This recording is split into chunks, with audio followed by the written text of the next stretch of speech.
Hoy con un experto tributario vamos a examinar y verificar si se cumple la meta recaudatoria del proyecto urgente humanitario. Mario Vázquez, presidente ejecutivo de Tax Service Consultores Corporativos, bienvenido a Contacto Directo.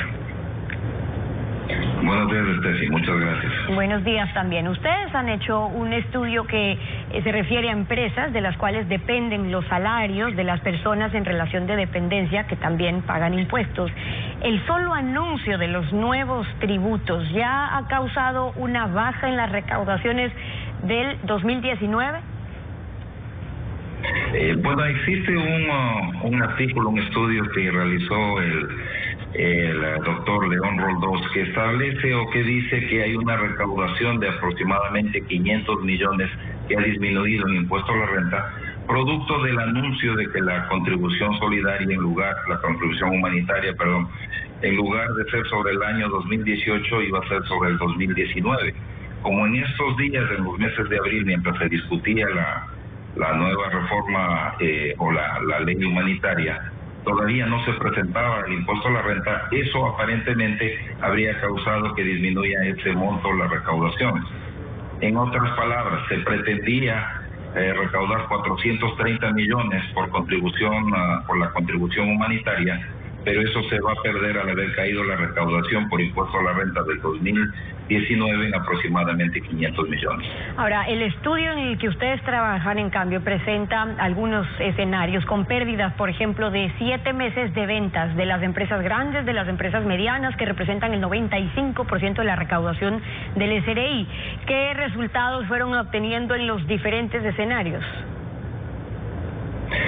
Bueno, nosotros lo que hicimos es considerar que, dado que va a caer las recaudaciones como se veía en el mes de abril, esto apenas desde el inicio y esto va a continuar hasta el final del año, consideramos más o menos dos tipos de escenarios. El primero, que se pierdan alrededor de 5 meses de ventas del total del año, y un segundo escenario más pesimista, que se pierdan 7 meses. Es decir, en el primer escenario, a partir de julio comenzarían las compañías a reactivar sus ventas, y en un escenario pesimista recién en el último trimestre del año 2020 lograrían recuperar su nivel de ventas.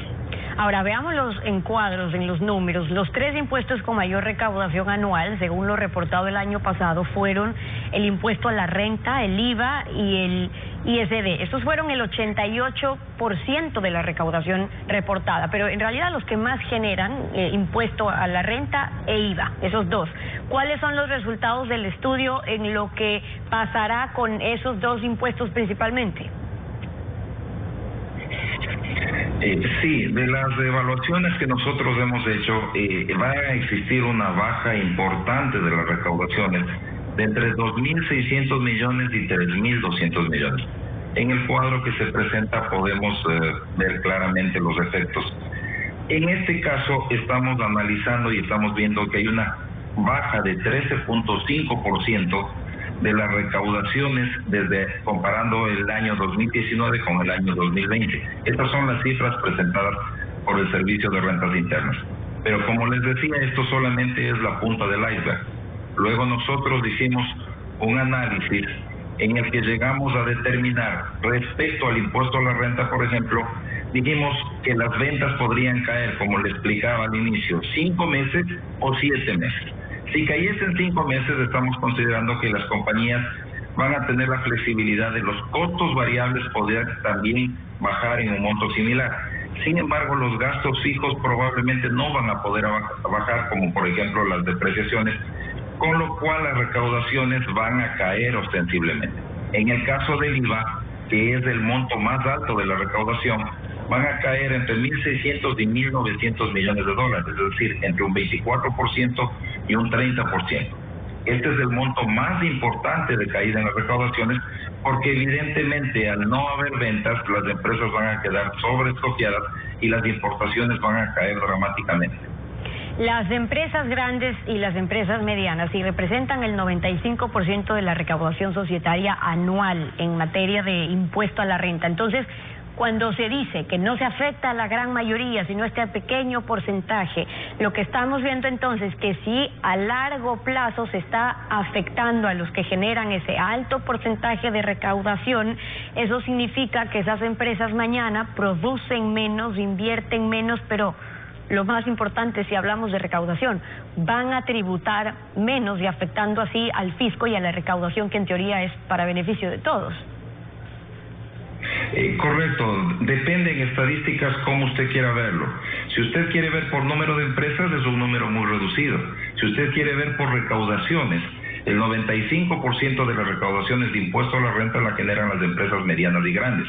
Entonces, cuando se dice que la contribución humanitaria va a afectar un número pequeño de contribuyentes, en número es verdad, pero desde el punto de vista de universo se está afectando a casi todos los contribuyentes, porque las medianas y las grandes generan el 95% de la recaudación por impuesto a la renta. Esto hace que, por ejemplo, la contribución humanitaria, sumada a la contribución temporal que se expidió en diciembre, más la tasa de impuesto a la renta, más la participación laboral, con las caídas de ventas que se está previsto, el próximo año la tasa efectiva de impuesto a la renta será del 56%. Es decir, las empresas que logren ganar más del 50% lo destinarán al pago de impuestos. Desde hace 12 años, cada vez que el fisco necesita más ingresos, lo que ha hecho es crear más impuestos. Pero el problema de fondo es la evasión, que a veces se maquilla incluso con más impuestos. Si ahora tendríamos que esta tasa de impuesto a la renta podría llegar en sus números al 56% este año, ¿cuál es o dónde hay que enfocar los esfuerzos de la solución contra la evasión para no seguirle cargando a los que ya pagan impuestos? Correcto. El problema de fondo, como usted lo menciona, Steffi, es la evasión y la falta de cobro de las deudas tributarias. La solución en este caso, hemos visto que han existido políticas tributarias basadas ante falta de caja fiscal, ante falta de dinero, ante liquidez, ante déficit fiscal, crear más impuestos. Sin embargo, la experiencia nos dice que esto es imposible y es inviable en un sistema o en un escenario económico en el cual las ventas van a caer aproximadamente el 70%. A nivel mundial, aproximadamente se va a perder la mitad del empleo real. Y desde el punto de vista de liquidez, las empresas van a tener entre 28 y 32 días. Por tanto, la solución sería aplicar sistemas modernos como reingeniería de procesos tributarios, que se basa en sistemas tecnológicos que utilizan herramientas como Machine Learning o herramientas como análisis de datos. Por ejemplo, el Machine Learning, yo le voy a comentar una experiencia. El Servicio de Rentas Internas le toma hacer una auditoría tributaria 1 año con 5 personas.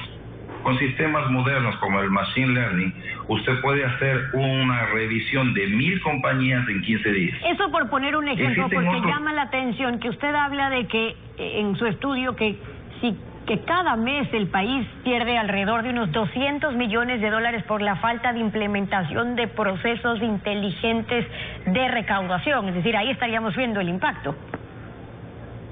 Correcto. Otro ejemplo, citando estas herramientas modernas de sistemas tecnológicos, es el estudio de análisis de datos. Este tipo de sistemas lo que hacen es corrigen ineficiencias en el cobro de las recaudaciones, detectan procesos erráticos y sugieren procesos eficientes, incrementando exponencialmente las recaudaciones. Y este es parte del análisis y el estudio de Mario Vázquez, acompañándonos hoy en Contacto Directo. Muchas gracias por haber estado con nosotros.